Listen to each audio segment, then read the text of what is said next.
दोस्तों नमस्कार। मैं आपका दोस्त सुनील कलवा आज फिर हाजिर हूं आप सभी के सामने एक नया वीडियो लेकर। आज हम पढ़ने वाले हैं साहित्य में चित्रकला। साहित्य में चित्रकला इस टॉपिक में हम पढ़ेंगे कि कौन कौन से मुख्य ग्रंथ हैं जिनके अंदर चित्रकला के बारे में बातें लिखी गई है, चित्रकला के ऊपर चर्चा की गई है। उन सभी साहित्य ग्रंथों के बारे में हम देखेंगे। तो इसी कड़ी में हम देखते हैं सबसे पहले महाभारत को। महाभारत महाभारत जिसकी रचना वेद व्यास जी के द्वारा की गई थी। वेद व्यास जी के द्वारा की गई थी, जिसका समय माना जाता है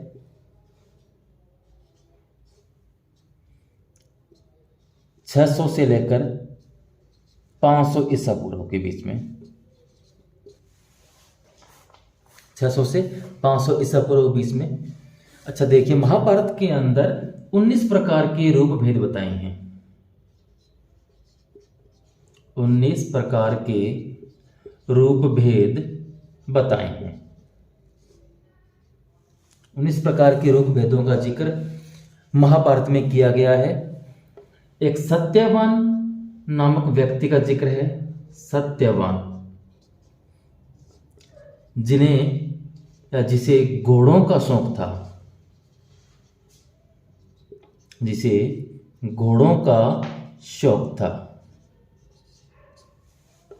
सत्यवान ने मिट्टी के घोड़े बनाए। सत्यवान ने मिट्टी के घोड़े बनाए।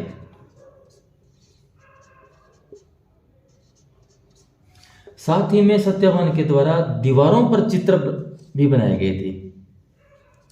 चित्र बनाए दीवारों पर।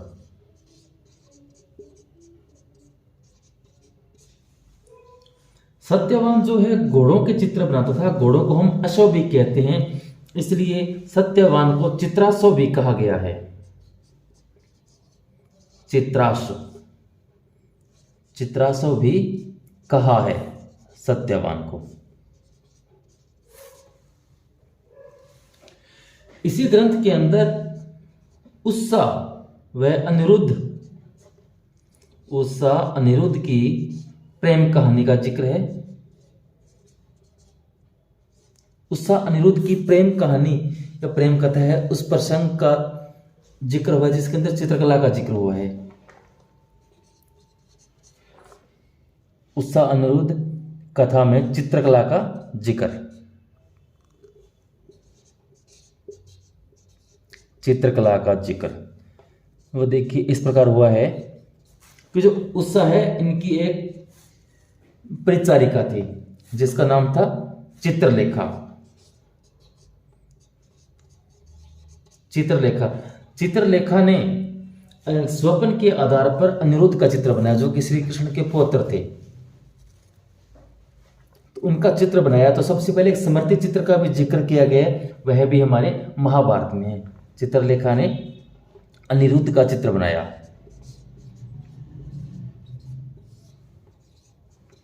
अनिरुद्ध का चित्र बनाया।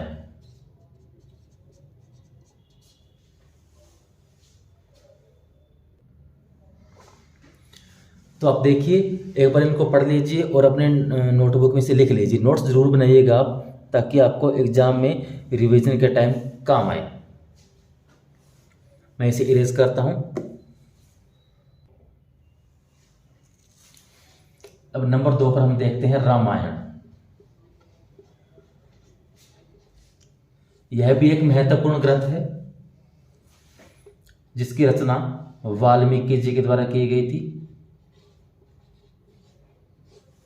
रामायण की रचना वाल्मीकि जी के द्वारा की गई थी। इसका समय 600 से लेकर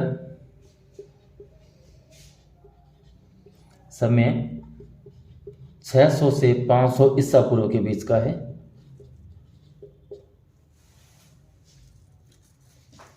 रामायण में कला को शिल्प कहा गया है। रामायण में कला को शिल्प कहा है। सबसे इम्पोर्टेंट है, कई बार प्रश्न में पूछ लिया जाता है कि रामायण में कला को क्या कहा जाता है, क्या कहा गया था। कला को शिल्प कहा है। एक मैं नामक चित्रकार का जिक्र है। मैं नामक व्यक्ति का जिक्र है जो शिल्पी थे। मैं नामक शिल्पी ने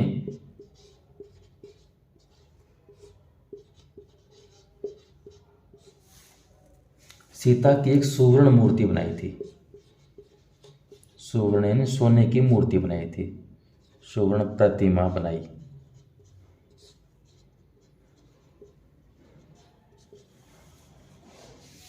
ये मुख्य बातें हमें रामायण से पता चलती है। इसे भी आप नोट डाउन कीजिए। इसके बाद हम बात करें अष्टाध्यायी की।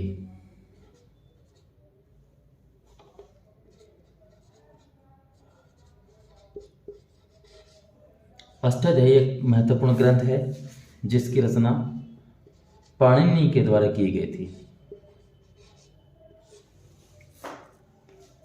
और इस ग्रंथ का समय जो था 500 ईसा पूर्व।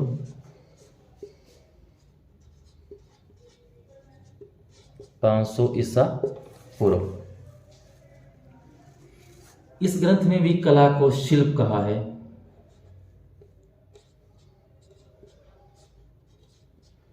कला को शिल्प कहा है।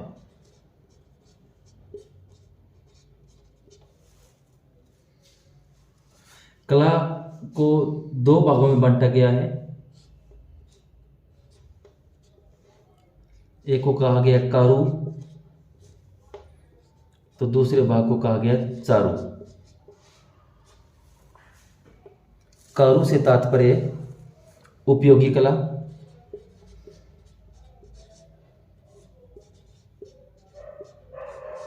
तथा चारु से तात्पर्य हमारा ललित कला से था। ललित कला यानी ये नहीं था कि प्राचीन समय में कला का ज्ञान नहीं था, कला का ज्ञान था लेकिन वो अलग अलग नामों से जानते थे। जैसे अष्टाध्यायी के अंदर जिक्र आया, कला को शिल्प कहा गया है और इसी शिल्प को दो भागों में बांटा है, कारु व चारु। और कारु जो आज के समय जिसको हम उपयोगी कला कहते हैं, उसे उस टाइम कारु कला कहते थे, और आज जिसे हम ललित कला कहते हैं, फाइन आर्ट कहते हैं, उस टाइम उसको चारु कहते थे। तो इन दोनों को आप लिखिए, थोड़ा वक्त है आपके पास, और इसे आप नोट्स बनाते जाइएगा जो आगे एग्जाम में आपके काम आएंगे। अब देखते हैं हम नंबर 4 पर नाट्य शास्त्र। नाट्य शास्त्र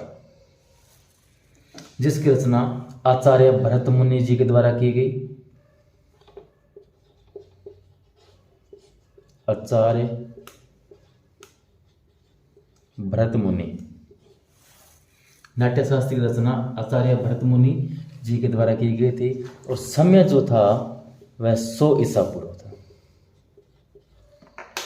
100 ईसा पूर्व। सबसे इंपॉर्टेंट बात, सर्वप्रथम कला शब्द का प्रयोग नाट्यशास्त्र में ही किया गया यथार्थवादी रूप से। सर्वप्रथम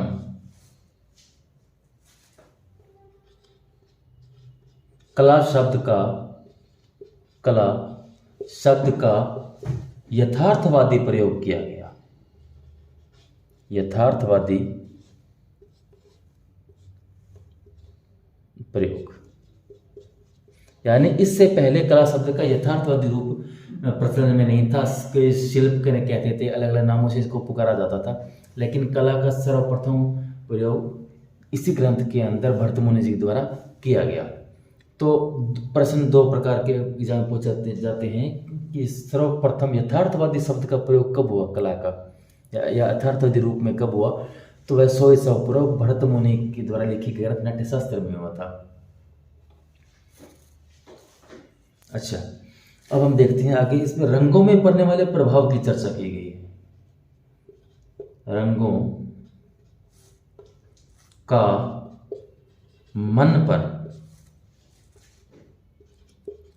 पड़ने वाले प्रभाव, रंगों का मन पर पड़ने वाले प्रभाव की चर्चा की गई है।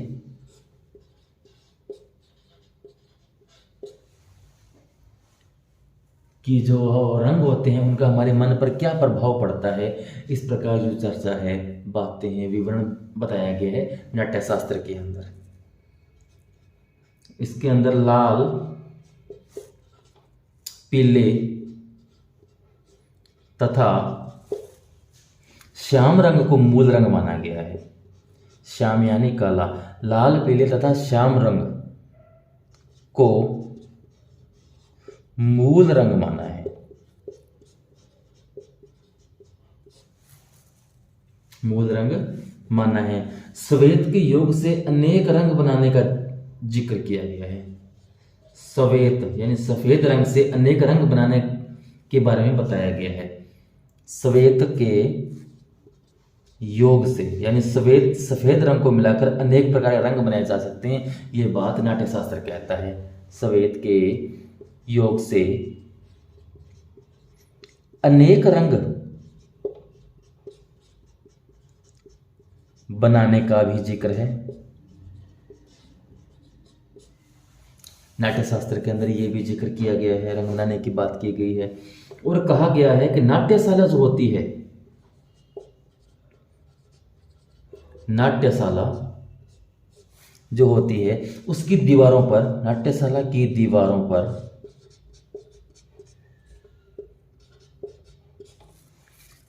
नर व नारी की मूर्ति, नर व नारी की मूर्ति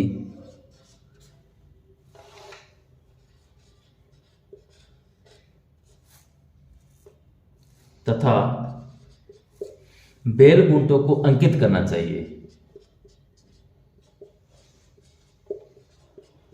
बेल बूंटों को अंकित करना चाहिए, यह बात कह गई है नाट्यशास्त्र में।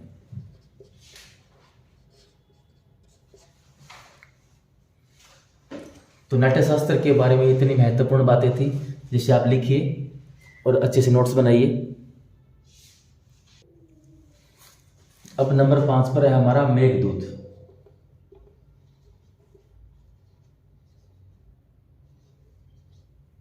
मेघदूत, मेघदूत की रचना कालिदास जी के द्वारा की गई थी। कालिदास जी के द्वारा लिखा गया एक महत्वपूर्ण ग्रंथ है मेघदूत। इसका समय है 100 ईसा पूर्व, 100 ईसा पूर्व। इस ग्रंथ को, ये जो जितने भी ग्रंथ हैं इनका टाइम पीरियड आप जरूर याद रखिएगा। बहुत बार एग्जाम के अंदर ग्रंथ दे दी जाते हैं, उनका कहा जाता है इनको क्रम से लगाइए।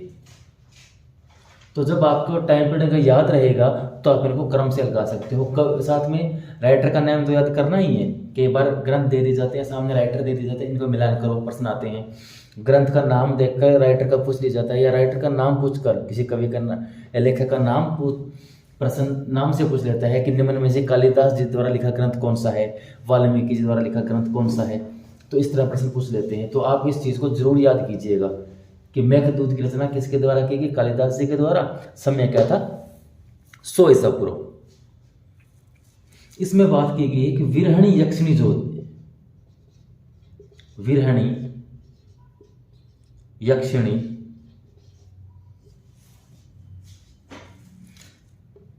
द्वारा अपने प्रवासी पति यक्ष का चित्र बनाने का उल्लेख है। चित्र बनाने का उल्लेख है। ज़्यादा ये बात कभी नहीं पूछी गई है। हाँ, ये एग्जाम में जरूर पूछा गया कि मेघदूत किसकी रचना है, कालिदास जी। कई बार मेघदूत का समय पूछा गया है कि मेघदूत का समय क्या था, तो आप इसको भी एक बार जरूर देख लेना। नंबर 6 पर हम देखते हैं रघुवंश। यह भी कालिदास जी द्वारा रचित महत्वपूर्ण ग्रंथ है। इसकी रचना कालिदास जी के द्वारा की गई है। समय भी वही से है। समय 100 ईसा पूर्व, 100 ईसा पूर्व। रघुवंश में ललित कला शब्द का प्रयोग हुआ है। रघुवंश जो ग्रंथ है इसके अंदर ललित कला शब्द का उल्लेख मिलता है।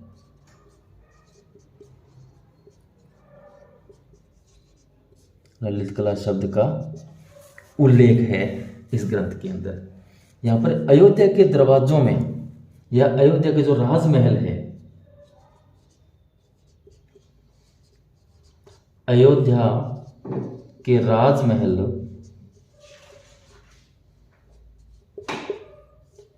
राजमहलों में हाथियों के चित्रों का उल्लेख है। राजमहलों में हाथियों के चित्र का उल्लेख है। और कहा जाता है कि जो शेर थे उन्होंने उन चित्रों को देखकर बिल्कुल उनको असली हाथी समझ लिया, तो उन पर हमला भी किया। और शेरों के निशान, शेरों के जो पंजों के निशान आज भी हमें वहां दीवारों पर मिलते हैं। यहाँ पर शेरों ने असली समझकर, शेरों ने, लिख देता हूं मैं, शेरों ने असली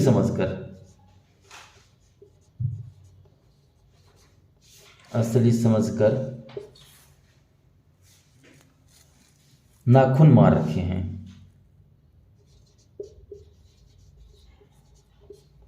नाखून मार रखे हैं। तो ये बातें भी थोड़ी थोड़ी आप लिख लें, एक दो बार आप पढ़ते रहोगे तो ये चीज़ें याद हो जाएगी। अब हम आगे देखते हैं कादम्बरी के बारे में।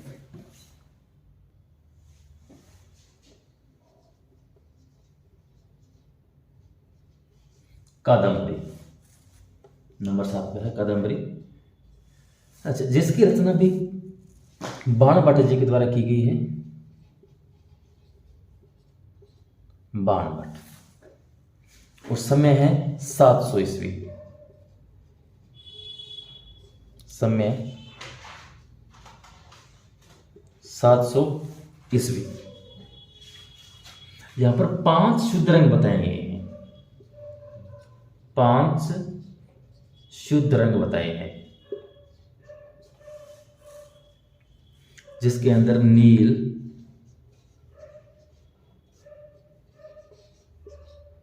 पीत,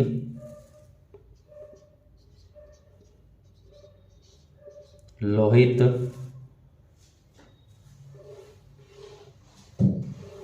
धवल,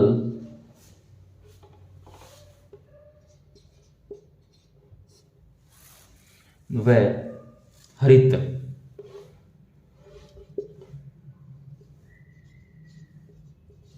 हरित, ये 5 प्रकार के रंग बताए हैं, जिसमें धवल कहा गया शुक्ल को, शुक्ल यानी सफेद।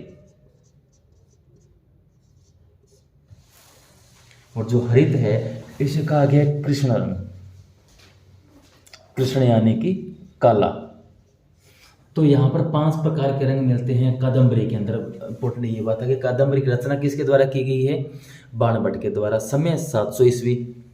रंग कितने प्रकार के बताए हैं? 5 प्रकार के शुद्ध रंग बताए हैं, जिसके अंदर नील, पीत, लोहित, धवल और हरित। इसे भी आप लिखिए।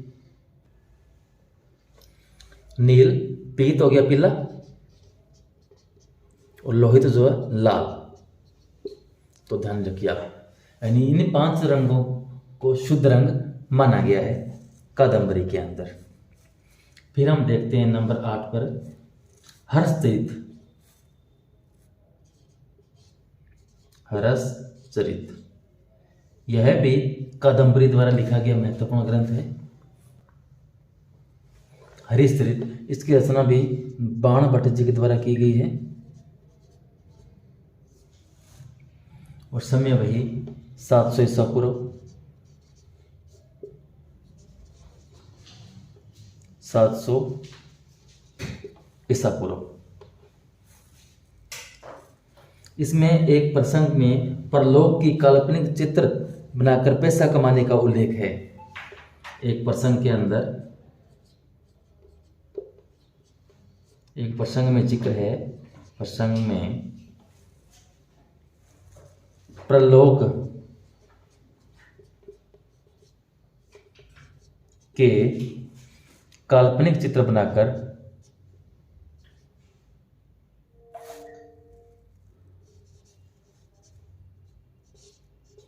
काल्पनिक चित्र बनाकर पैसा कमाने का उल्लेख है।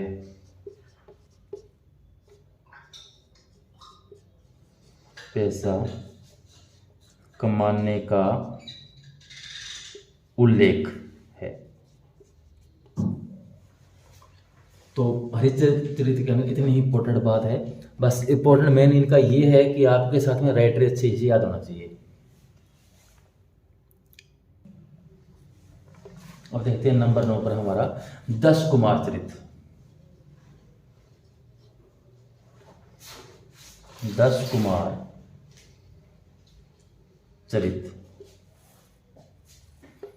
यह रचना आचार्य दंडी के द्वारा की गई है। आचार्य दंडी।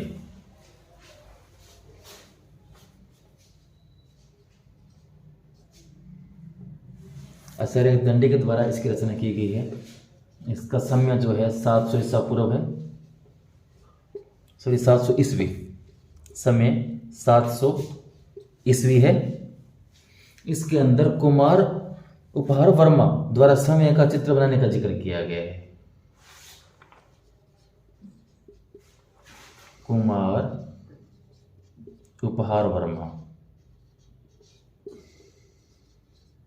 द्वारा सौम्य का चित्र बनाने का जिक्र है। समय का चित्र, यानी कुमार उपहार वर्मा ने खुद का चित्र बनाया था। इस बात का जिक्र हमें मिलता है 10 कुमार चरित्र में, जिसकी रचना की गई थी आचार्य दंडी के समय द्वारा और समय था 700 ईस्वी। अब हम देखते हैं नंबर 10 पर तिलक मंजरी।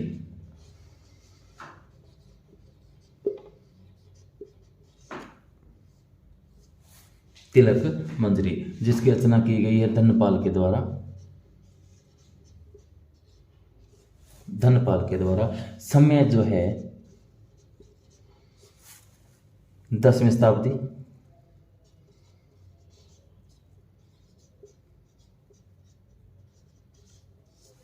समय है 10वीं शताब्दी। यहां पर हमें 3 परिभाषिक शब्दों का जिक्र मिलता है। 3 परिभाषिक शब्दों का जिक्र है, शब्दों का उल्लेख है, जिसके अंदर नंबर 1 पर है निपुण चित्रकार। निपुण चित्रकार, यानी वह अपनी कला में जो व्यक्ति निपुण है, जो चित्रकार अपनी कला में निपुण है, उसे निपुण चित्रकार कहा गया है। फिर नंबर 2 पर बात कर रहे हैं चित्रपट की। चित्रपट, चित्रपट से है संपूर्ण कथा को चित्रों में अंकित करना। कोई संपूर्ण कथा है, उस कथा को चित्रों में अंकित करना। संपूर्ण कथा को चित्रों में अंकित करना।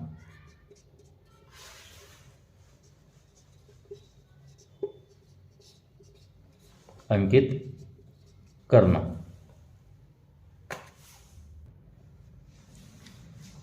इन्हें आप लिखिए, नोट करिए। मैं नीचे नहीं आ पाएगा इसलिए मैं ऊपर लिखता हूं। मैं यही लिख देता हूँ इसके ऊपर। दो ये शब्द हो गए। तीसरा शब्द है हमारा प्रतिबिंब।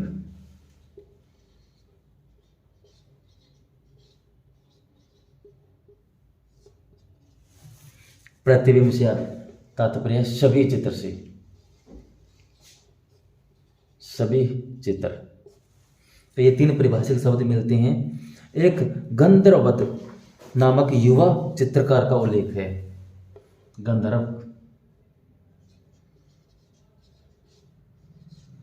गंधर्व नामक युवा चित्रकार का भी हमें जिक्र मिलता है। युवा चित्रकार का जिक्र किया गया इस ग्रंथ के अंदर। तो दोस्तों आज हम सिर्फ इतने ही पढ़ेंगे। बाकी के जो हमारे कुछ महत्वपूर्ण ग्रंथ रहेंगे नेक्स्ट क्लास में पढ़ेंगे। तो जुड़े रहिएगा मेरे साथ। अगर आपको मेरा वीडियो पसंद आ रहा हो तो आप अपने दोस्तों को शेयर कीजिए, लाइक कीजिए और मेरे चैनल को सब्सक्राइब कीजिए। धन्यवाद। Thanks all of you.